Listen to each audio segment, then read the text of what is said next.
Some places hold their secrets close.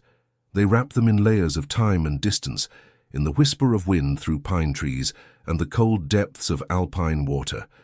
Lake Tahoe is one of those places. In the summer of 1990, when the world was still analog and the mountains felt more remote than they do today, a young woman arrived at this jewel of the Sierra Nevada with a camera and a dream. Her name was Sarah Mitchell. She was 28 years old. She came to photograph the wilderness. She never left. For 33 years, her disappearance remained a mystery wrapped in silence.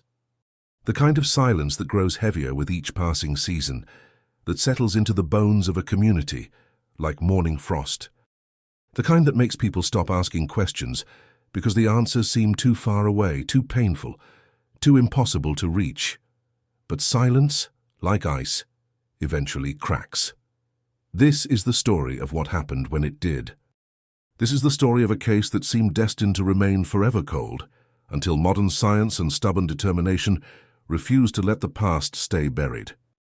This is the story of Sarah Mitchell and the arrest that would shock a community that had long ago stopped expecting answers. The truth, when it finally emerged, would prove that some secrets cannot stay hidden forever. That time, despite its power to obscure, also has the power to reveal. And that justice, though delayed, can still find its way through decades of darkness. Lake Tahoe in 1990 was a place caught between two worlds. The old Tahoe, the one that locals remembered from their childhoods, was fading. Rustic cabins were giving way to resort developments. Quiet trails were seeing more foot traffic. The lake itself, that impossible blue that had drawn visitors for generations, was becoming a destination for a new kind of tourist. But in many ways, it remained a small-town place. People knew their neighbors. They left their doors unlocked. They believed that bad things happened elsewhere, in cities, in places where people didn't look out for each other. They were wrong. Sarah Mitchell arrived in early June, when the last of the winter snow was melting from the high peaks, and the wildflowers were beginning to bloom in the meadows. She drove a white Honda Civic with Michigan plates. She checked into a small cabin rental on the California side of the lake, a modest A-frame tucked into the pines with a view of the water through the trees. She told the property manager she was a freelance photographer working on a project about wilderness areas. She planned to stay for 6 weeks, maybe longer if the work went well. She seemed friendly but private. She paid in cash for the first month. The manager remembered her smile, the way she carried her camera everywhere, the way she seemed genuinely excited about the mountains. She seemed like so many other young people who came to Tahoe seeking something they couldn't find in the cities they'd left behind. 3 weeks after she arrived, Sarah Mitchell vanished. It happened on a Tuesday. She had told a clerk at the local outdoor supply store that she was planning to hike one of the trails near Emerald Bay. She bought extra film and a new water bottle. She mentioned wanting to catch the afternoon light on the granite cliffs. She never returned to her cabin. When the property manager knocked on her door 2 days later, concerned about a missed rent payment, he found her belongings still inside. Her clothes hung in the closet. Her toiletries sat on the bathroom counter. Her car was parked in its usual spot, but Sarah was gone. The initial search was immediate and thorough. Park rangers, local police, and volunteers combed the trails around Emerald Bay. They searched the shoreline, the forests, the rocky outcroppings where a hiker might lose their footing. They found nothing. No body, no camera, no sign of struggle or accident, just absence, sudden and complete. In those first days, theories multiplied like shadows. Maybe she'd gotten lost and wandered into the backcountry. Maybe she'd fallen into the lake, whose cold depths could hide anything. Maybe she'd simply decided to leave, to start over somewhere else, though that theory didn't explain why she'd left everything behind. Or maybe something darker had happened, something that people in small mountain towns didn't like to consider. As days became weeks, the search expanded and then contracted. Resources were finite. Other emergencies demanded attention. The case remained open, but active investigation slowed. Sarah Mitchell became another name in a file, another face on a missing person poster that would yellow and fade on community bulletin boards. Her family in Michigan made desperate calls. They hired a private investigator who came, looked and found nothing new. They offered a reward. They appeared on local news broadcasts, pleading for information. The silence that answered them was absolute. Years passed. The cabin where Sarah had stayed was rented to other visitors. The trails she had planned to photograph saw thousands of other hikers. The lake continued its ancient rhythm, freezing in winter, thawing in spring, reflecting the sky with indifferent beauty. People in the community remembered her, but memory is a fragile thing, details blurred. The story became simplified, reduced to its essential tragedy. A young woman who came to the mountains and disappeared. It happened sometimes. The wilderness could be unforgiving, but some people never stopped wondering. Some people never stopped looking at their neighbors a little differently, never stopped feeling that something unresolved hung in the air like smoke. They were right to wonder. Because 33 years later, in the spring of 2023, a phone call would come to the El Dorado County Sheriff's Office. A phone call that would crack open a case that had been frozen in time. A phone call that would prove that the wilderness hadn't taken Sarah Mitchell at all. Someone had, and that someone had been hiding in plain sight for more than 3 decades, protected by the same silence that had swallowed Sarah's voice. Protected by assumptions and closed files and the simple passage of time. But time, it turns out, is not always an ally to those who commit evil. Sometimes it becomes their enemy. Sometimes it brings tools and technologies that didn't exist when the crime was committed.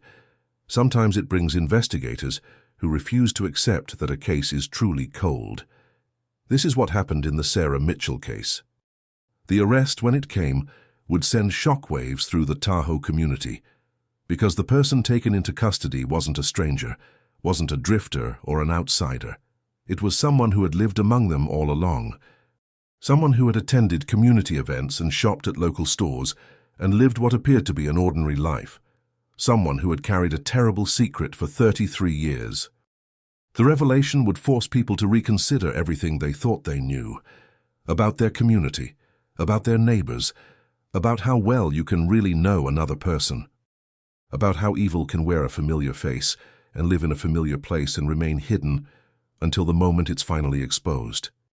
But that moment was still decades away on that June day in 1990, when Sarah Mitchell drove her white Honda into the mountains with a camera and a dream. Still decades away when she smiled at the property manager and paid her rent in cash. Still decades away when she walked out of that cabin for the last time, not knowing she would never return. The mountains held their silence. The lake kept its secrets, until they didn't. Sarah Elizabeth Mitchell was born in Detroit, Michigan, on March 15, 1962. She grew up in a working-class neighborhood, where factory shifts marked time more reliably than clocks, where everyone knew everyone, and where dreams of escape were as common as they were difficult to achieve. She was the middle child of 3. Her father worked at an automotive plant. Her mother was a school secretary. They were good people who worked hard and expected their children to do the same. They believed in education, in responsibility, in building a stable life. Sarah had other ideas. From an early age, she was drawn to images, to the way light fell across ordinary objects and made them extraordinary, to the stories that could be told without words. She saved money from part-time jobs and bought her first real camera at 16, a used Nikon that she treated like treasure. She photographed everything, the rust-streaked buildings of her neighborhood, the faces of factory workers leaving their shifts, the wild spaces that persisted in the margins of the industrial city, the weeds pushing through cracked concrete, the birds nesting in abandoned structures. Her high school art teacher recognized something in her work, a particular way of seeing, an ability to find beauty and meaning in places others overlooked. The teacher encouraged her to apply to art school, but Sarah's family couldn't afford the tuition. Instead, she enrolled in community college, studying business during the day and photography at night. She worked retail jobs to pay for film and developing chemicals. She entered local competitions and occasionally won. She dreamed of becoming a professional photographer, of traveling to wild places and capturing images that would make people see the world differently. By her mid-20s, she had saved enough money to quit her job and pursue photography full-time. It was a risk, the kind her parents worried about. But Sarah was determined. She started taking freelance assignments, corporate headshots, wedding photography, whatever paid the bills while she worked on her personal projects. What she really wanted to photograph was wilderness, untouched landscapes, the places where human presence faded and nature asserted itself with raw power. She had grown up surrounded by concrete and industry. She craved the opposite.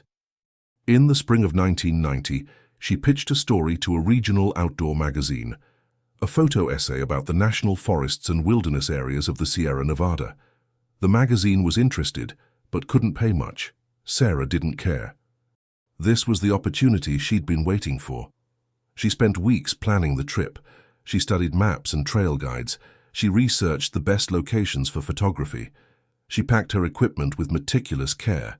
2 camera bodies, multiple lenses, dozens of rolls of film, a sturdy tripod, everything she would need to capture the images she saw in her mind. Lake Tahoe was her first stop. She had seen photographs of it, of course. Everyone had. That impossible blue water, those granite peaks, those forests that seemed to stretch forever. But she wanted to see it with her own eyes, to find angles and moments that hadn't been captured 1,000 times before. She arrived on June 3rd, 1990. The drive from Michigan had taken 4 days. She had camped along the way, sleeping in her car at rest stops, eating cheap food, conserving her limited funds. When she finally crested the mountain pass and saw the lake spread out below her, she pulled over and just stared. It was more beautiful than she had imagined. The cabin she rented was small, but adequate. 1 room with a sleeping loft, a tiny kitchen, a bathroom with a shower that ran hot if you were patient. The best feature was the deck, which faced west toward the lake. She could sit there in the evenings and watch the light change, watch the water shift from blue to silver to gold. She established a routine quickly. She woke early before the tourists arrived, when the light was soft and the trails were quiet. She hiked with her camera, sometimes covering 10 or 12 miles in a day, searching for the perfect shot. She returned to the cabin in the afternoon to rest and plan the next day's route. She was friendly, but not social. She exchanged pleasantries with people she encountered, but didn't seek out company. She was there to work, and work required solitude. She ate simple meals alone. She spent her evenings reviewing the day's shots, making notes about locations she wanted to revisit, planning new routes. The few people who interacted with her during those 3 weeks remembered her as pleasant and focused. The clerk at the outdoor supply store recalled that she asked intelligent questions about trail conditions. The woman who ran the small grocery store where Sarah bought her food remembered her as polite and quiet. The property manager thought she seemed like a serious artist, someone who took her work seriously. No one remembered anything unusual. No one saw her with anyone else. No one noticed anyone paying her unwanted attention. But someone was watching. Lake Tahoe in 1990 was a community of about 20,000 permanent residents, swelling to many times that number during peak tourist season. It was a place where people came to escape, to recreate, to find peace in the mountains.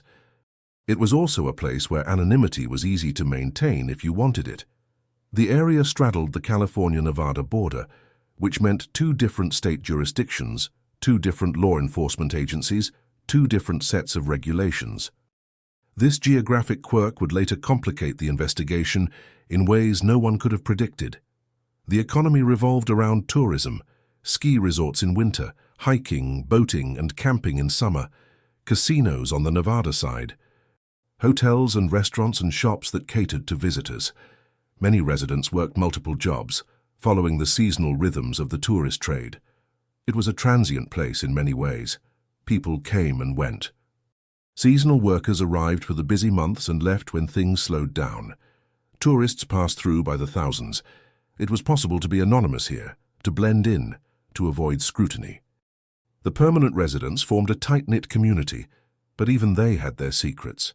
Small towns always do. Feuds and affairs and financial troubles that everyone knew about, but no one discussed openly. The polite fiction of harmony maintained through careful silence. Into this landscape, Sarah Mitchell had arrived with her camera and her solitary purpose. She had no way of knowing that she had been noticed, that someone had seen her hiking alone, had watched her return to her cabin in the evenings, had understood that she was isolated and vulnerable. She had no way of knowing that the wilderness she had come to photograph held a different kind of danger than falling rocks or sudden weather. A human danger, the kind that wears a familiar face and waits for the right moment. On June 24, 1990, Sarah told the clerk at the outdoor supply store that she was planning to hike the Rubicon Trail near Emerald Bay. It was one of the most scenic routes in the area, following the shoreline with spectacular views of the lake. She wanted to photograph the afternoon light on the granite cliffs. She bought extra film. She bought a new water bottle because her old one had developed a leak.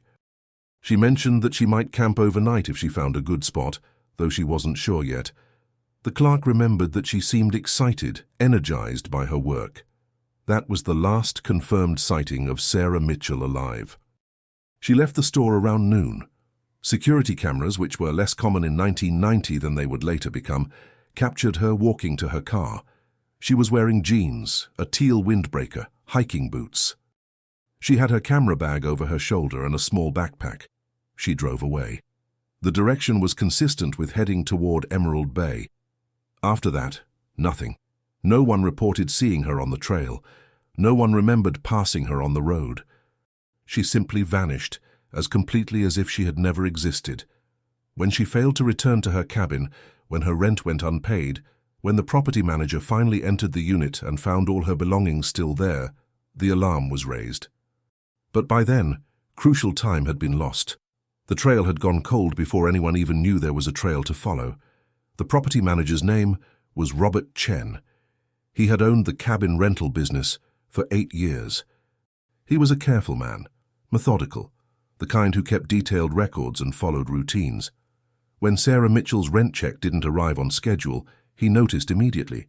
She had paid cash for the first month, which wasn't unusual. Many of his guests preferred cash, but she had told him she would mail a check for the second month. The check was due on June 28th. By June 30th, it hadn't arrived. Chen waited 2 more days. He called the phone number Sarah had provided on her rental agreement. No answer. He left a message. No response. On July 3rd, he drove to the cabin. It was a Tuesday morning, clear and warm. The tourist traffic was heavy because of the holiday weekend. Chen had to navigate through crowds of visitors, heading to the beaches and trails. Sarah's white Honda was parked in its usual spot beside the cabin. That was the first thing that struck him as odd. If she had left, if she had decided to cut her stay short, why was her car still there? He knocked on the door. No answer. He knocked again, louder. Nothing. He used his master key and entered. The cabin looked lived in but orderly. Clothes hung in the closet. Toiletries were arranged on the bathroom counter. A coffee mug sat in the sink. The bed was made.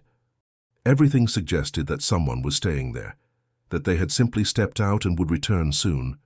But something felt wrong. Chen couldn't articulate exactly what, but the stillness of the place unsettled him. He walked through the small space, looking for a note, some explanation. He found nothing. He checked the deck. Empty. He looked in the car through the windows. He could see a road atlas on the passenger seat, some empty water bottles in the back. Nothing alarming. He returned to his office and called the El Dorado County Sheriff's Office. He explained the situation. A tenant who hadn't paid rent, whose car was still at the property, who wasn't answering her phone. The dispatcher took his information and said someone would come by to check it out. Deputy Michael Torres arrived an hour later. He was young, only 2 years out of the academy, but he took the situation seriously. He interviewed Chen, took notes, examined the cabin himself. Torres noticed what Chen had noticed. Everything was there. Clothes, camera equipment, personal items. But no Sarah Mitchell. He ran her name through the system. No warrants, no criminal record. He called the phone number on the rental agreement again. Still no answer. He checked with local hospitals. No Jane Does matching her description had been admitted. He filed a missing person report. He took photographs of the cabin interior. He collected the rental agreement with Sarah's information. He assured Chen that they would investigate. But Torres had been in law enforcement long enough to know that adults had the right to disappear if they wanted to, that most missing person cases resolved themselves within 48 hours, that people left behind belongings for all sorts of reasons. Still, something about this case bothered him, the camera equipment especially. If Sarah Mitchell was a professional photographer, if those cameras were her livelihood, why would she leave them behind? He decided to treat it as a potential emergency. He contacted the Park Service and requested a search of the trails around Emerald Bay, where the outdoor supply store clerk had said Sarah was planning to hike. The search began that afternoon. Rangers and volunteers spread out along the Rubicon Trail and the surrounding area. They called Sarah's name. They looked for signs of an accident, a fall, any indication that she had been there. They found nothing. Over the next 3 days, the search expanded. More volunteers joined. Search and rescue teams with dogs combed the forests. Divers checked the shallow waters near the shore. Helicopters flew grid patterns over the backcountry. The terrain was challenging. Dense forest, steep slopes, countless places where someone could fall or become lost. The lake itself was a concern. Tahoe's waters were cold and deep, and bodies didn't always surface. But there was no evidence that Sarah had ever reached the trail. No one remembered seeing her. Her car had been found at the cabin, not at the Emerald Bay trailhead. Had she changed her plans? Had she gone somewhere else? Torres interviewed everyone who had interacted with Sarah during her stay. The pattern that emerged was consistent. She was a solitary person, focused on her work, friendly but not social. She hadn't mentioned any problems. She hadn't seemed afraid or worried. No one had seen her with anyone else. No one had noticed anyone following her or paying her unusual attention. The case was baffling. People didn't just vanish. There had to be an explanation. But what? Theories proliferated. Maybe she had gotten lost on a different trail and wandered into the wilderness. Maybe she had fallen into the lake from a remote section of shoreline. Maybe she had been the victim of a random crime, wrong place, wrong time. Or maybe she had simply decided to leave, to abandon her project, her belongings, her old life. People did that sometimes, walked away from everything and started over. But that theory didn't sit right with Torres. Sarah's family in Michigan was frantic. They insisted she would never just disappear. She was responsible, reliable. She called home every week. Her last call had been on June 22nd, 2 days before she was last seen. She had sounded happy, excited about her work. Her parents flew out to Tahoe. They stayed for 2 weeks helping with the search, distributing flyers, talking to anyone who would listen. They hired a private investigator, a former FBI agent who specialized in missing persons. The investigator, whose name was Frank Delgado, approached the case methodically. He retraced Sarah's movements. He interviewed everyone Torres had interviewed and then some. He examined the cabin with fresh eyes. He found nothing that Torres had missed, no hidden clues, no overlooked evidence, just the same frustrating absence of answers. Delgado did notice one thing that struck him as potentially significant. Sarah's journal was in the cabin. She had been keeping detailed notes about her photography project, about the locations she had visited and planned to visit. The last entry was dated June 23rd, the day before she disappeared. She had written about her plans for the Rubicon Trail, about the light she hoped to capture. The entry was upbeat, optimistic. But there was something else. A brief mention that she had noticed someone watching her on a previous hike. She hadn't been sure, she wrote. Maybe she was being paranoid. But she had felt eyes on her, had turned around several times and seen a figure in the distance who seemed to be following the same route. She had dismissed it. Lots of people hiked the same trails. It was probably nothing. Delgado brought this to Torres's attention. It was the first hint, however vague, that Sarah might have been targeted, that her disappearance might not have been an accident or a voluntary departure. Torres reopened interviews with a new focus. Had anyone seen someone following Sarah? Had anyone noticed suspicious behavior on the trails? No one had. Or if they had, they didn't remember. It had been weeks now. Memories were already fading. The search continued for another week, then scaled back. Resources were limited, other cases demanded attention. The official position became that Sarah Mitchell was missing under unknown circumstances, that the investigation remained open, but that active searching was no longer feasible.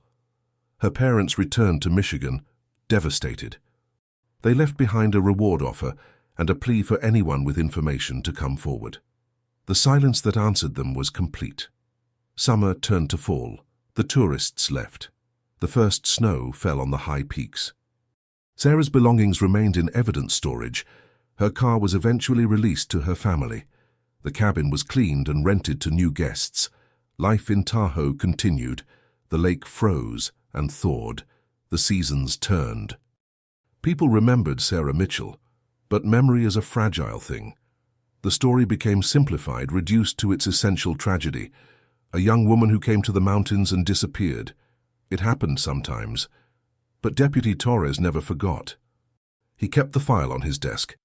He reviewed it periodically, looking for something he might have missed.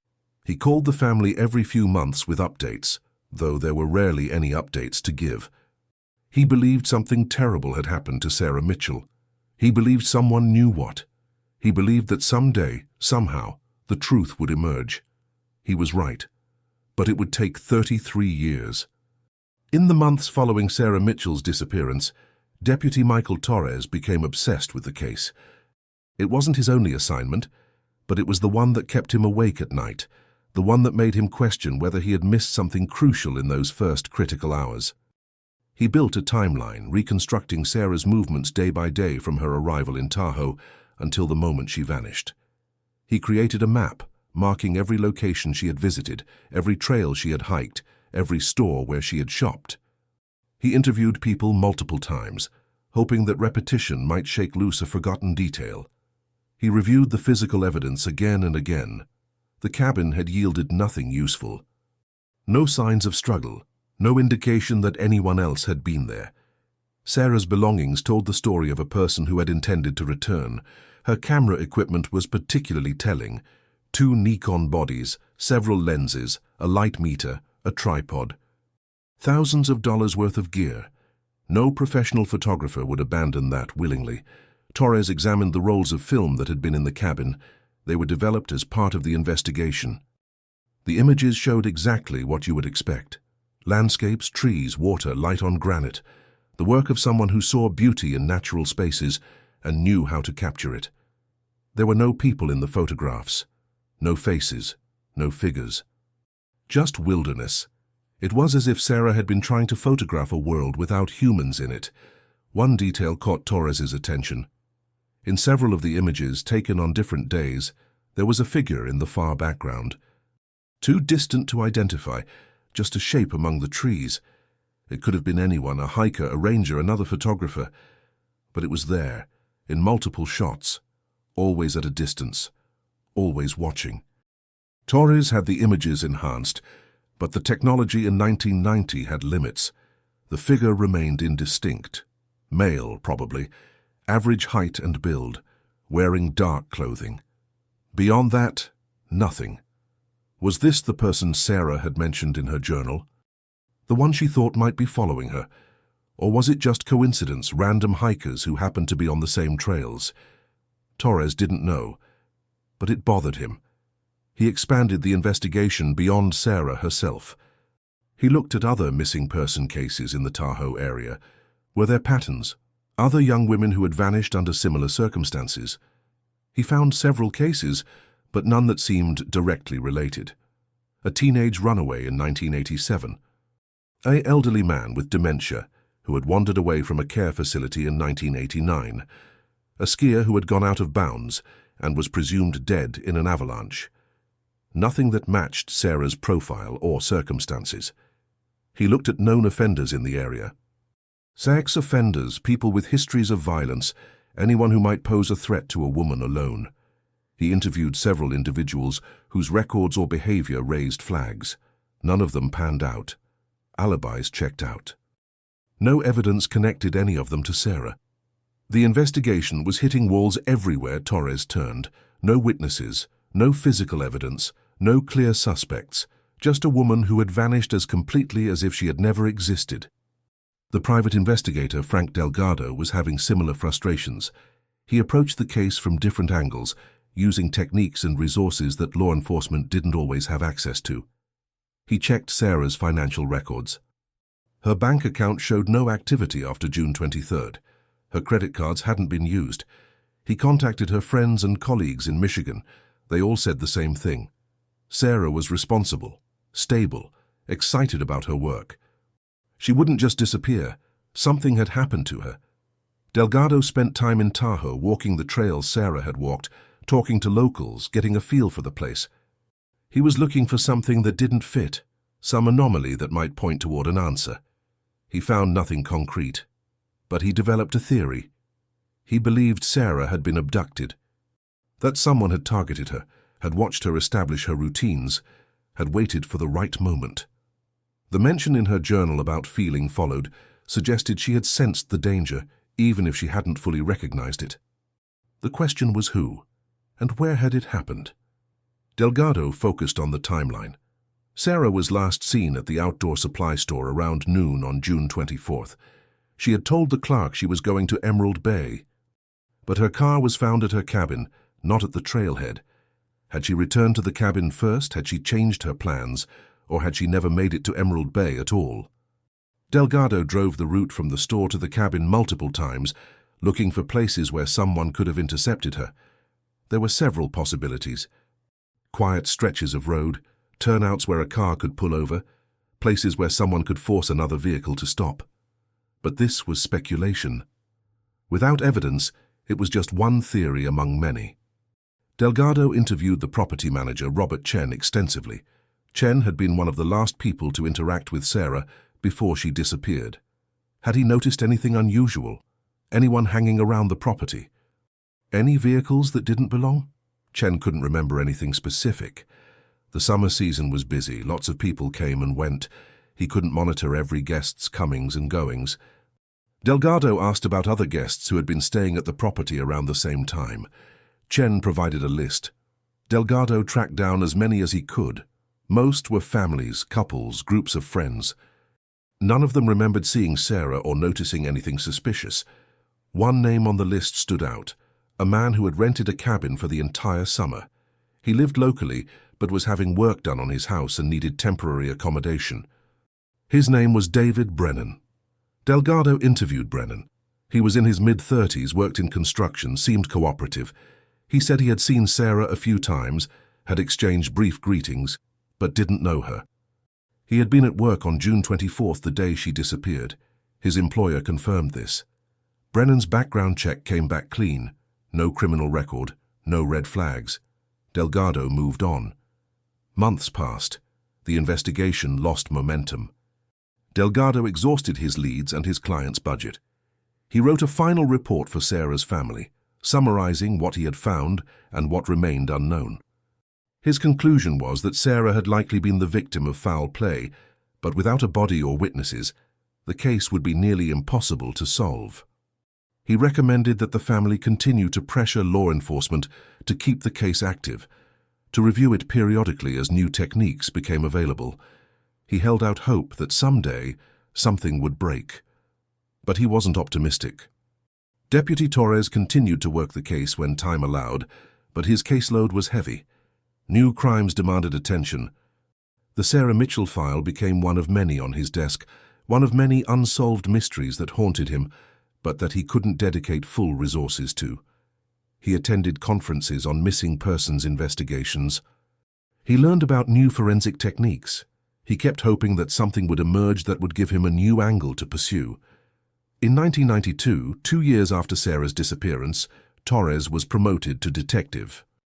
One of his first acts was to formally request that the Sarah Mitchell case be classified as a homicide investigation, even without a body. His superiors agreed. The classification change meant the case would remain open indefinitely, that it would be reviewed periodically, that it wouldn't be forgotten. But classification didn't bring answers. The case remained as cold as the lake's deep waters. Torres interviewed people again in 1995, on the 5th anniversary of Sarah's disappearance. He was hoping that time might have loosened tongues, that someone who had been afraid to speak might now be willing to come forward. No one did. The community had moved on. New residents had arrived who had never heard of Sarah Mitchell. The old-timers remembered, but their memories had faded. Details had blurred. Torres reviewed the physical evidence again. Sarah's belongings, her journals, her photographs. He looked at the enhanced images of the figure in the background. He stared at that indistinct shape, willing it to reveal something useful. It didn't. He ran the case through new databases as they became available. He checked for similar crimes in other jurisdictions. He looked for patterns that might connect Sarah's disappearance to other cases. Nothing matched. Sarah Mitchell remained a singular mystery, a case without precedent or parallel. In 1998, Torres attended a seminar on cold case investigations. One of the speakers talked about the importance of preserving evidence, even when a case seemed unsolvable. He emphasized that technology was advancing rapidly, that techniques that didn't exist today might exist tomorrow. Torres took that message to heart. He made sure that every piece of physical evidence from the Sarah Mitchell case was properly stored and catalogued. He documented everything meticulously. He wanted to make sure that if new technology did emerge, if new techniques became available, the evidence would be there to test. He didn't know it then, but that decision would prove crucial decades later. By the turn of the millennium, the Sarah Mitchell case had been cold for 10 years. Torres had been promoted again, was now a sergeant. He had worked hundreds of cases. But Sarah's disappearance remained the one that bothered him most, the one he couldn't let go. He thought about her often, about the young woman who had come to the mountains with a camera and a dream, about her family who had never gotten answers, about the person who had taken her, who had gotten away with it, who might still be living in the community, because Torres was convinced of one thing: whoever had taken Sarah Mitchell was local. Someone who knew the area, who knew the trails, who knew how to make someone disappear in a landscape that could swallow secrets whole. Someone who had been watching, waiting, planning. Someone who had struck once and might strike again. But without evidence, without witnesses, without a body, there was nothing Torres could do except wait and hope that someday, somehow, the truth would surface. Time has a way of eroding certainty. What seems urgent today becomes routine tomorrow and forgotten the day after. The Sarah Mitchell case followed this trajectory, not because people stopped caring, but because life demands forward motion. New cases arrived. New emergencies required attention. The past, no matter how unresolved, had to make room for the present. By 2005, 15 years after Sarah's disappearance, Detective Michael Torres had been promoted to lieutenant. He supervised a team of investigators. He had worked hundreds of cases, solved most of them, learned to accept that some mysteries would never be resolved. But he never closed the Sarah Mitchell file. It sat in a cabinet in his office, thicker now with years of accumulated reports and dead-end leads. He reviewed it annually, on the anniversary of her disappearance. He called her parents, who were aging now, their voices heavy with grief that time had softened but never erased. They always asked the same question: any news, any developments? Torres always gave the same answer: no. But we haven't forgotten. We're still looking. It was true, but it was also inadequate. Looking without knowing where to look, searching without knowing what to search for. The case had gone as cold as the lake in winter, frozen solid, seemingly impenetrable. The community had long since moved on. New residents outnumbered old-timers. The Tahoe of 2005 was different from the Tahoe of 1990, more developed, more crowded, more connected to the outside world. The internet had arrived. Cell phones were ubiquitous. The isolation that had once characterized the area had diminished. But some things hadn't changed. The mountains still held their secrets. The lake still kept its silence. And somewhere, Torres believed, someone still carried the knowledge of what had happened to Sarah Mitchell. He thought about that person sometimes, wondered how they lived with it, whether they felt guilt or fear or nothing at all. Whether they had convinced themselves that enough time had passed, that they were safe, that the past was truly buried. In 2008, Torres attended another conference on cold cases. The focus this time was on emerging DNA technology, forensic genealogy, the ability to use genetic databases to identify unknown subjects through their relatives. It was fascinating, but it required something Torres didn't have: DNA evidence. There had been no crime scene in the Sarah Mitchell case. No body. No biological evidence, just absence. Still, he listened carefully. He took notes. He filed the information away, hoping that someday it might be relevant. In 2010, 20 years after Sarah's disappearance, Torres retired from law enforcement. It was time. He was tired. He had given 3 decades to the job. He wanted to spend time with his family, to travel, to do the things he had put off for years. But retirement didn't mean forgetting. He thought about Sarah Mitchell often, about the case that had defined so much of his career, about the answers that had eluded him for 2 decades. He stayed in touch with his former colleagues. He called periodically to check on the case. The answer was always the same: no developments. No new leads. The file remained open but inactive. Sarah's parents both passed away in the early 2010s, her father in 2011, her mother in 2013. They died without ever knowing what had happened to their daughter. That fact haunted Torres. He had promised them answers. He had failed to deliver. The case seemed destined to remain forever unsolved, a mystery that would fade with the generation that remembered it, a name in a file that would eventually be archived and forgotten.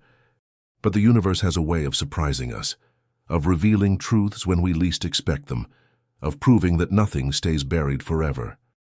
In 2015, a hiker found human remains in a remote area of the El Dorado National Forest, about 15 miles from Lake Tahoe. The bones were scattered, disturbed by animals over many years. They were clearly old, had been there for a long time. The remains were brought to the county coroner. Forensic analysis determined they were female, approximately 25 to 30 years old at time of death. The bones showed signs of trauma. A fracture to the skull consistent with blunt force impact. Torres, though retired, heard about the discovery through his old contacts. His first thought was Sarah Mitchell. Could this finally be her?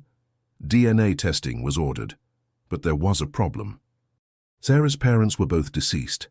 Her siblings agreed to provide DNA samples for comparison, but the process would take time. Months passed. Torres waited, hoping and dreading in equal measure, hoping for answers, dreading what those answers might be. The results came back in early 2016. The remains were not Sarah Mitchell. They belonged to someone else, another woman, another mystery, a case that would require its own investigation. Torres felt the disappointment like a physical weight. He had been so certain. But certainty, he had learned, meant nothing without evidence. The Sarah Mitchell case remained open, remained cold, remained unsolved. Years continued to pass. 2017. 2018. 2019. The world changed. Technology advanced. Social media made it easier to share information about missing persons. Cold case units were established in departments across the country. New techniques emerged for analyzing old evidence. But none of it helped Sarah Mitchell. Her case remained frozen in time, a mystery from an analog era that seemed increasingly distant. Torres was in his 70s now. He had health problems. He knew his time was limited. He thought about Sarah often, about the promise he had made to her parents, about the failure that would define his legacy. He had done everything he could. He had worked the case for years. He had preserved the evidence. He had kept the file active. But it hadn't been enough. Some cases, he had learned, simply couldn't be solved. Some secrets stayed buried. Some questions never got answered. He tried to make peace with that, tried to accept that he had done his best, tried to let go of the guilt that had haunted him for decades. But peace was elusive, because somewhere he knew someone had the answers. Someone knew what had happened to Sarah Mitchell. Someone had taken her life and hidden her body, and lived with that secret for 30 years. Someone who thought they had gotten away with it. Someone who was wrong. Because in 2020 something changed. A new detective was assigned to review cold cases in El Dorado County. Her name was Jennifer Reeves. She was young, ambitious, and she had a particular interest in cases involving missing women. She pulled the Sarah Mitchell file. She read through decades of reports. She studied the evidence. She saw what Torres had seen. A woman who had vanished without a trace. A case that had gone cold, despite exhaustive investigation. But Reeves saw something else too. An opportunity. Because technology had advanced significantly since 1990. DNA analysis was more sophisticated, databases were more comprehensive. Techniques existed now that hadn't existed when Sarah disappeared, and there was evidence: Sarah's belongings. Her clothes, her personal items. Things that might contain DNA from someone else, someone who had touched them, someone who had been close to her. It was a long shot. But Reeves believed in long shots. She believed that cold cases could be solved. That time, rather than being an enemy, could be an ally. That patience and persistence and new technology could crack open mysteries that had seemed impenetrable.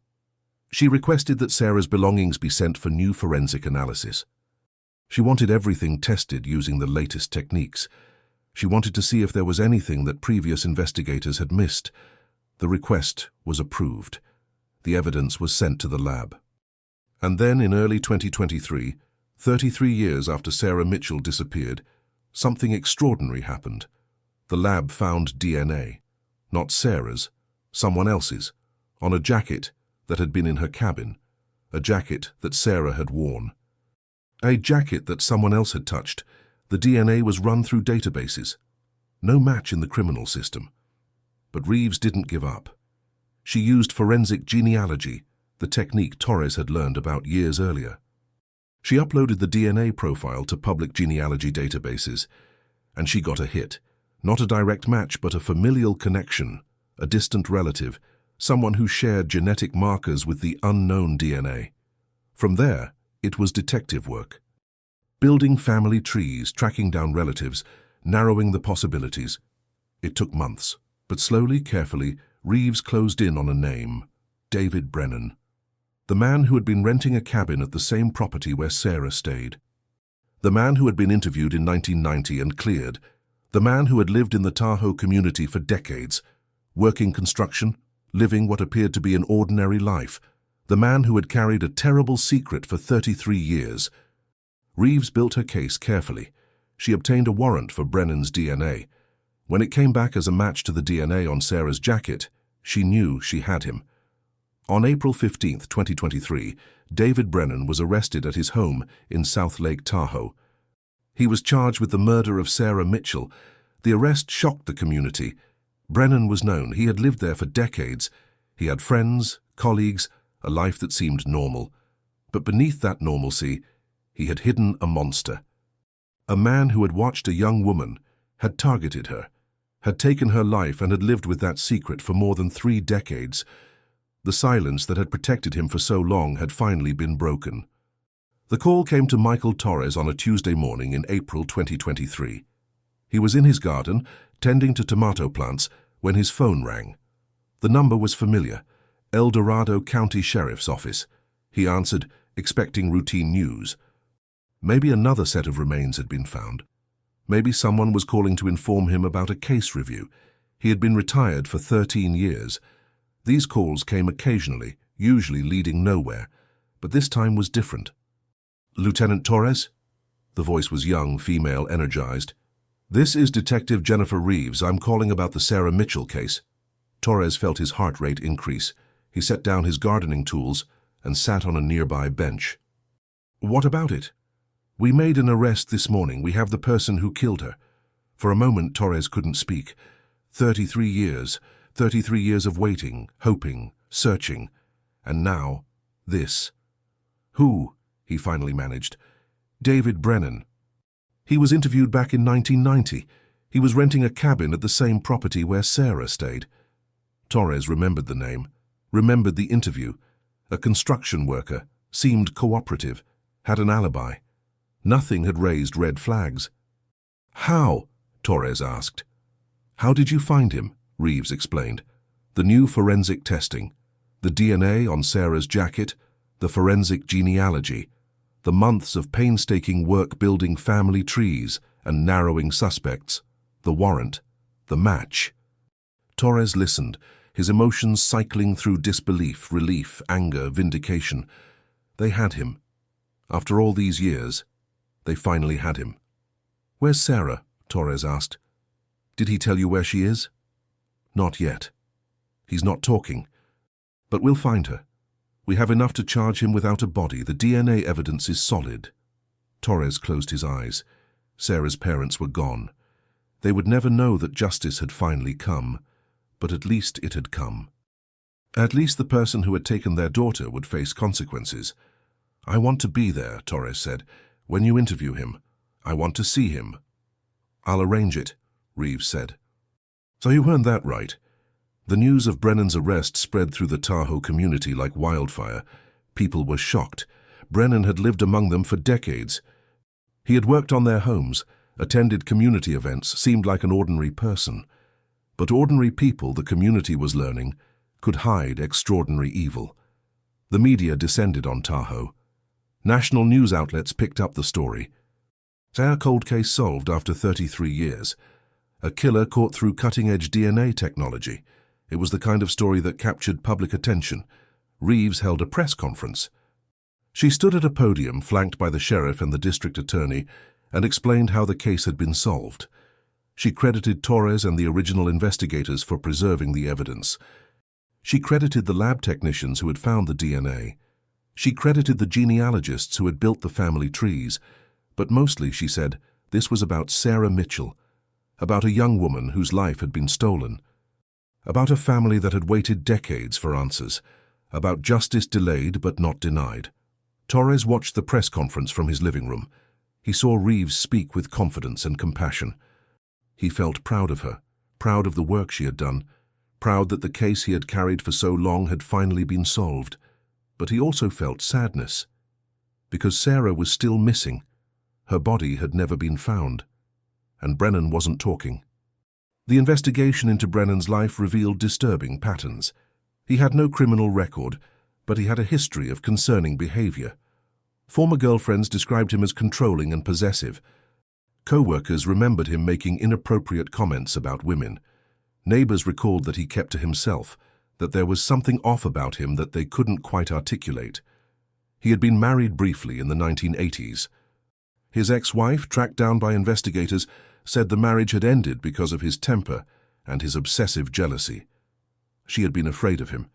She had left and never looked back. Detectives searched Brennan's property. They found nothing directly related to Sarah, but they found other things. Photographs of women taken without their knowledge, journals with disturbing fantasies, evidence of a man who had dark obsessions that he had hidden from the world. They also found maps, detailed topographical maps of the area around Lake Tahoe with certain locations marked, remote areas, places where someone could hide something they didn't want found. Reeves organized search teams. They went to each marked location, using ground-penetrating radar and cadaver dogs. They searched methodically, carefully, hoping to finally bring Sarah home. It took weeks.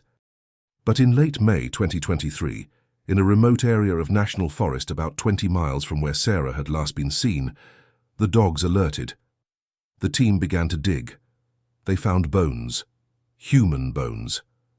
Buried shallow, scattered by time and animals, but unmistakably human. The remains were brought to the coroner.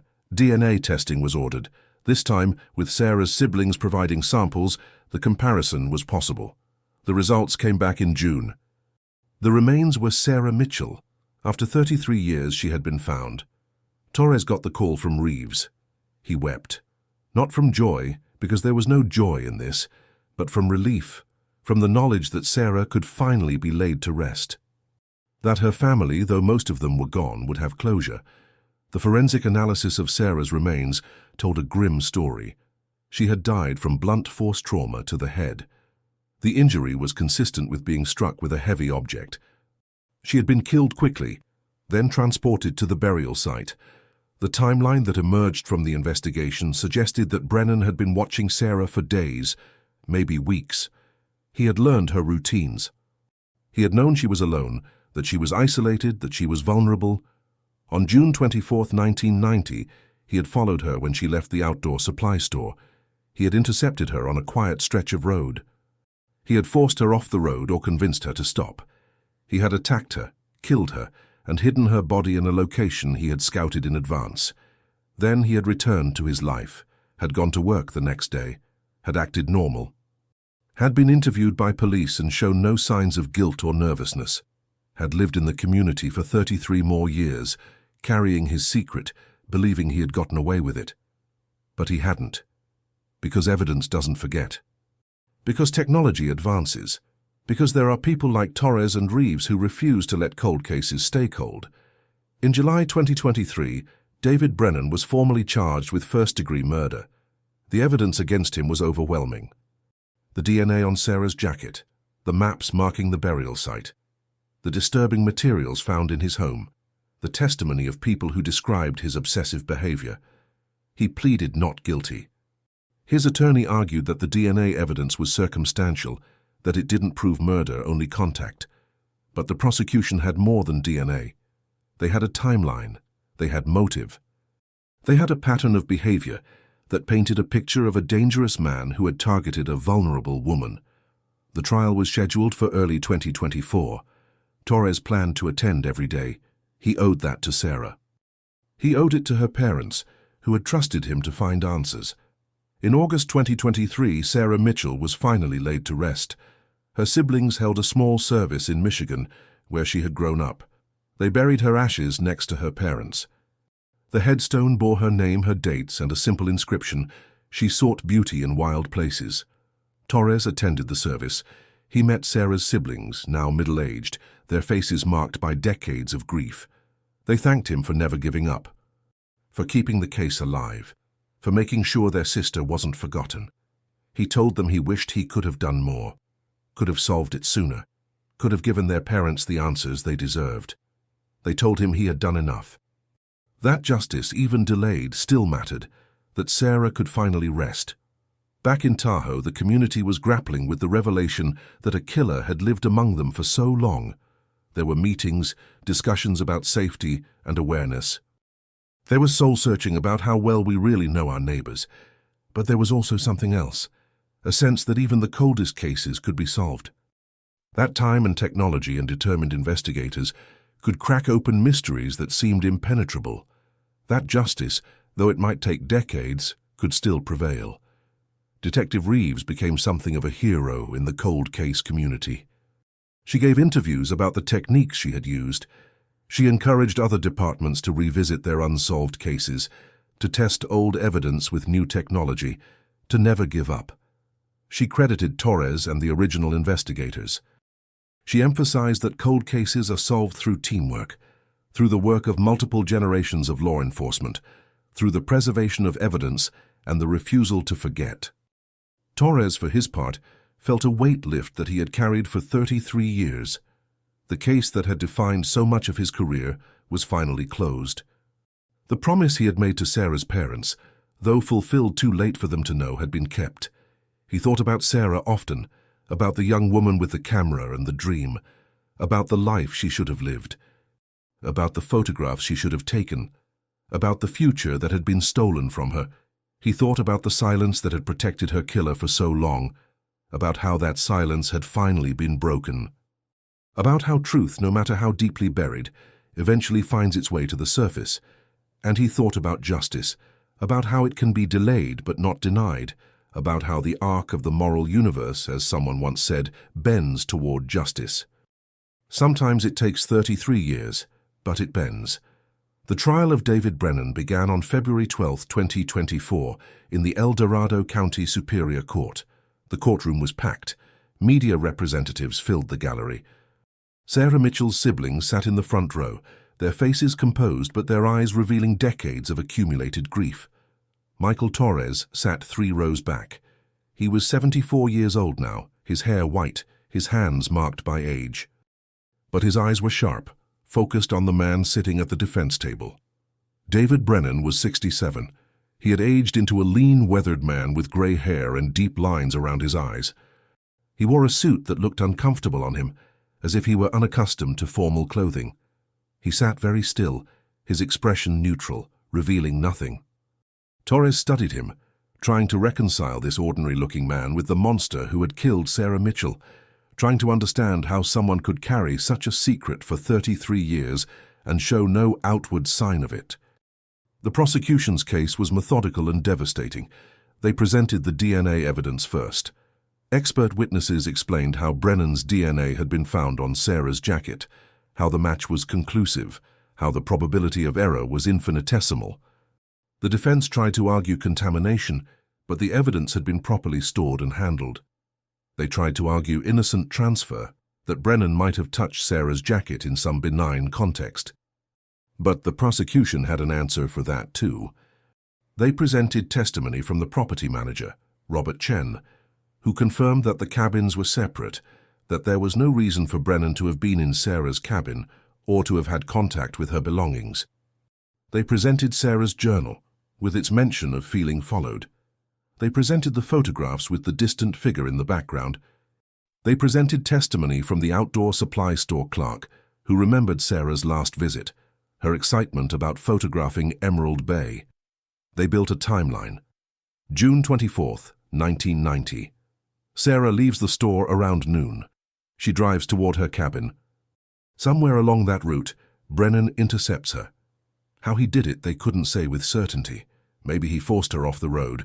Maybe he flagged her down with some pretense of needing help. Maybe he simply followed her to a quiet location and attacked. What happened next was clearer. He killed her with blunt force trauma to the head. He transported her body to a location he had scouted in advance, a remote area where discovery was unlikely. He buried her shallow and left her there. Then he returned to his life. He went to work the next day. When police interviewed him, he showed no signs of guilt. He had an alibi for the work hours, but the murder could have happened during lunch or after work. The timeline allowed for it. For 33 years, he lived with what he had done. He worked construction jobs. He rented apartments. He had relationships that ended badly. He moved through the community like any other person, unremarkable, forgettable. But he kept maps with the burial site marked. Maps that would ultimately help lead investigators to Sarah's remains. The prosecution presented those maps. They presented photographs from Brennan's home, the pictures of women taken without their knowledge, the journals with disturbing content. They painted a picture of a man with dark obsessions, a man who had finally acted on those obsessions in June 1990. They presented testimony from Brennan's ex-wife, who described his controlling behavior, his jealousy, his temper. She had been afraid of him. She had left and never looked back. They presented testimony from former co-workers who remembered Brennan making inappropriate comments about women, who remembered him watching female hikers with an intensity that made them uncomfortable. Piece by piece, they built a case that was overwhelming in its totality. David Brennan had targeted Sarah Mitchell. He had stalked her. He had killed her. He had hidden her body, and he had lived with that secret for 33 years. The defense had little to work with. They tried to create reasonable doubt. They argued that the DNA evidence only proved contact, not murder. They argued that the maps could have been for innocent purposes. They argued that the disturbing materials in Brennan's home, while troubling, didn't prove he had killed anyone. But their arguments felt hollow. The evidence was too strong. The pattern too clear. On March 1st, 2024, after 3 weeks of testimony, the case went to the jury. They deliberated for 2 days. On March 3rd, they returned with a verdict: guilty of first-degree murder. The courtroom erupted in quiet sobs and whispered reactions. Sarah's siblings embraced each other. Torres closed his eyes and felt tears on his cheeks. Brennan showed no reaction. He sat very still, his face blank, as if the verdict had nothing to do with him. Sentencing was scheduled for April. Under California law, first-degree murder carried a sentence of 25 years to life. Given Brennan's age, it was effectively a life sentence. Torres attended the sentencing hearing. He had been asked if he wanted to make a victim impact statement on behalf of law enforcement. He declined. This wasn't about him. It was about Sarah. Sarah's sister, Rebecca, spoke instead. She was 59 years old, a teacher, a mother of 3. She stood at the podium and spoke in a steady voice about the sister she had lost. She talked about Sarah's talent, her passion for photography, her dreams of capturing the beauty of wild places. She talked about the hole Sarah's disappearance had left in their family, the decades of not knowing, the pain of watching their parents die without answers. She talked about what it meant to finally have those answers, to know what had happened, to be able to lay Sarah to rest, to see the person responsible face justice. She looked directly at Brennan. "You took my sister's life," she said. "You took her future. You took 33 years from our family. But you didn't win. Because we never forgot her. Because people like Detective Torres and Detective Reeves never gave up. Because the truth came out. You lived with your secret for 33 years, but secrets don't stay buried forever." Brennan didn't look at her. He stared straight ahead, his expression unchanged. The judge sentenced him to life in prison without the possibility of parole. He would die behind bars. He would never again walk free in the mountains where he had taken Sarah's life. As he was led away, Torres watched him go. He felt no satisfaction, no sense of victory, just a deep, abiding sadness for all that had been lost, for Sarah's stolen future, for her family's decades of grief, for the years that had passed before justice finally came. But he also felt something else, a sense of completion. The case that had haunted him for 33 years was finally closed. The promise he had made was finally kept.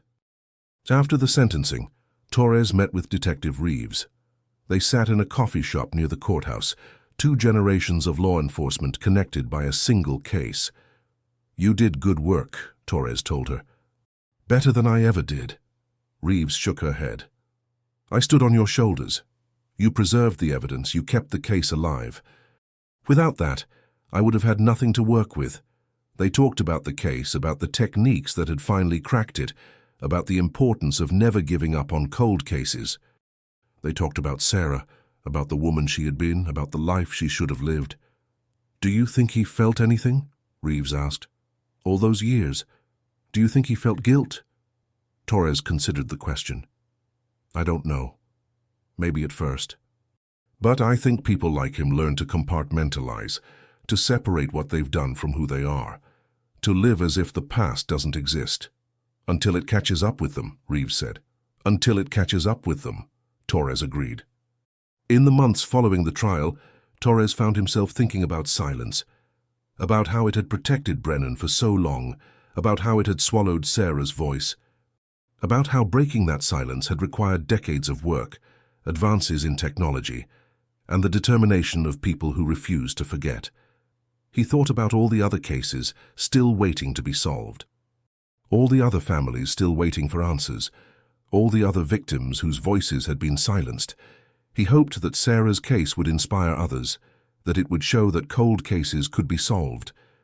That time and technology and persistence could overcome even the most carefully hidden secrets. In June 2024, on the 34th anniversary of Sarah's disappearance, a small memorial was dedicated at a trailhead near Lake Tahoe. It was a simple stone marker with a bronze plaque. Sarah's photograph was engraved on it, along with her name and dates and the words, "In memory of Sarah Mitchell, who came to these mountains seeking beauty and found tragedy. May her story remind us to watch over each other, to speak up when something seems wrong, and to never stop seeking truth." Torres attended the dedication. So did Reeves. So did Sarah's siblings and dozens of community members. They stood together in the mountain air, surrounded by the beauty Sarah had come to photograph, and they remembered. Rebecca Mitchell spoke briefly. She thanked everyone who had worked on the case. She thanked the community for not forgetting. She said that while Sarah's life had been cut short, her story would continue. It would serve as a reminder that justice, though sometimes delayed, could still prevail. After the ceremony, Torres walked one of the trails Sarah had photographed. He carried a copy of one of her images, a shot of afternoon light filtering through pine trees. He found the spot where she had taken it, recognized the angle, the composition. He stood there for a long time, looking at the light, thinking about the young woman who had stood in this same spot 34 years earlier, who had seen this beauty and captured it, who had no idea that her time was running out. He thought about all the photographs she never took, all the places she never saw, all the life she never lived, and he thought about the silence that had finally been broken, about how truth, no matter how deeply buried, eventually finds its way to the surface, about how justice, though it may take decades, can still be served. The mountains stood eternal around him. The lake reflected the sky with its impossible blue. The wind moved through the pines with a sound like whispered secrets, but the silence that had protected a killer for 33 years was gone, broken by science and persistence and the refusal to forget. Sarah Mitchell's voice, silenced in 1990, had finally been heard. Her story, hidden for decades, had finally been told. Her killer, who had thought himself safe, had finally faced justice. It had taken 33 years, but the truth had emerged. The silence had been broken, and in the end that was what mattered. Torres walked back down the trail as the afternoon light began to fade. He was 74 years old. He had given most of his life to law enforcement. He had worked hundreds of cases, but this one, the Sarah Mitchell case, would always be the one that defined him. Not because he had solved it, he hadn't. That credit belonged to Jennifer Reeves and the technology that hadn't existed when Sarah disappeared. But because he had never given up, because he had preserved the evidence, because he had kept the case alive, because he had refused to let Sarah be forgotten. That, he thought, was enough. That was all anyone could do. Keep working, keep searching, keep refusing to accept that some questions can't be answered. Because sometimes, after decades of silence, the truth emerges. Sometimes justice, though delayed, still comes. Sometimes the arc of the moral universe, no matter how long it takes, bends toward what is right. Sarah Mitchell had come to Lake Tahoe in 1990 with a camera and a dream. She had sought beauty in wild places. She had found tragedy instead. But her story didn't end with that tragedy. It ended with truth, with justice. With the breaking of a silence that had lasted 33 years, it ended with the knowledge that she had not been forgotten, that people had fought for her, that her life, though cut short, had mattered. The mountains held their secrets still. But not this one, not anymore. This secret had been brought into the light. This silence had been broken. This case, cold for so long, had finally been closed. And somewhere, Torres hoped, Sarah Mitchell could finally rest.